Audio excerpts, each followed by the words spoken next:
صلی اللہ علیہ وسلم سے بڑا ہمارا کوئی خیر خواہ نہیں ہے، ان سے بڑا کوئی علم والا نہیں ہے، ان سے بڑا کوئی عقل والا نہیں ہے۔ آپ نے سمجھایا اور نصیحت فرمائی، وحیات قبل موت، موت سے پہلے زندگی کو غنیمت سمجھو، موت سے پہلے زندگی کا غنیمت سمجھو۔ ایک وہ ہے جنہوں نے زندگی کو غنیمت سمجھ کر اللہ اس کے رسول کے نام پر لٹا دیا، ایک وہ ہے جو زندگی بھیڑ بکری کی طرح بیڑیوں سے بچا کر رہتے ہیں، پھر بھی بھیڑیا کبھی عزت لوٹ لیتا ہے، کبھی مال لوٹ لیتا ہے، کبھی جان پر دباؤ چلتا ہے۔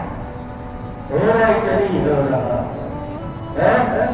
یہاں پر اب لائن لگی پڑی ہے، تم حضور کے گستاخی کرو تمہیں پروٹوکول سنا دیا جائے گا۔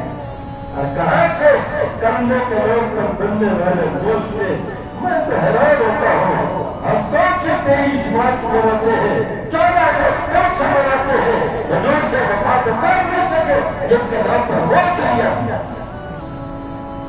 تم داڑھی پکڑی کی بات کرتے ہو، میں کہتا ہوں نہ صحیح بات نہ تمہیں یہ نظام، لیکن کم از کم غیرت تو ہونی چاہیے کہ نہیں ہونی چاہیے؟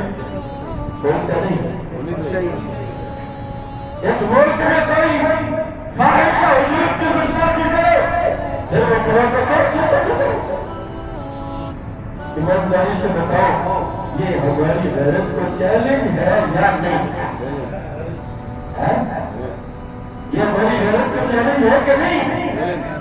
میری حبیب کی رحمت پر کوئی پکے اسے بیوی ایسے بنا دیا جائے، ہماری غیرت کو چیلنج ہے، ہمارے بھی تحفظات ہے، اس کو کون چھوڑے گا؟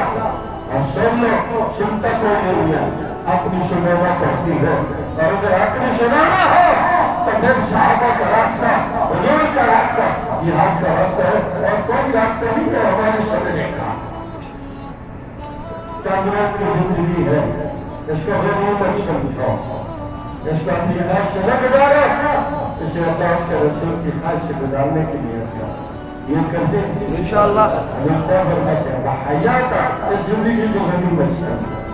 غنیمت سمجھو کا مطلب کیا ہے؟ اور مرضی سے نہ گزارو، محبوب کرو، میرے محبوب کیسے گزارتے تھے زندگی کا، حضور کے طریقے سے زندگی گزارو، یہ زندگی ان کے طریقے سے گزارو۔ جب تمہاری آنکھیں بند ہوگی ادھر جنت کے 8 دروازے کھلے ہوئے